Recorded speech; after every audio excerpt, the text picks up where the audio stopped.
6th பொசிஷன்ல இருந்த Sivakumar eliminate ஆயிட்டாரு. ஆனா லாஸ்ட் பொசிஷன்ல இருந்த சாச்சனா சேவ் ஆகிட்டாங்க. ஹோஸ்ட் விஜய் சேதுபதி அவர்களே, உங்க ரீல் மகளை நல்லா சேவ் பண்ணிட்டீங்க அப்படின்ற மாதிரி தன்னுடைய கணவர் எலிமினேஷன் குறித்து சுஜாவர்ணி ஆவேசமா கேள்வி கேட்டிருக்காங்க.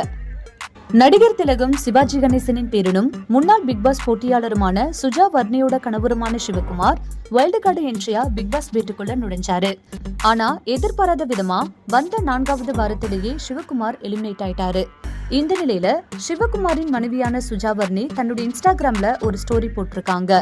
அதுல 6th பொசிஷன்ல இருந்த சிவகுமார் எலிமினேட் ஆயிட்டாரு.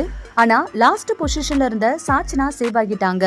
ஹோஸ்ட் விஜய் சேதுபதி அவர்களே, உங்களுடைய ரீல் மகளை நல்லா சேவ் பண்ணிட்டீங்க, இது நியாயமா அப்படின்னு கேக்குற மாதிரி தன்னுடைய ஆதங்கத்தை வெளிப்படுத்தி இருக்காங்க. விஜய் சேதுபதி மேல குற்றச்சாட்டு வைக்கும் விதமா சுஜா வர்ணி ஷேர் பண்ணிருக்கும் இந்த போஸ்ட் இப்ப சோஷியல் மீடியால வைரல் ஆயிட்டு வருது.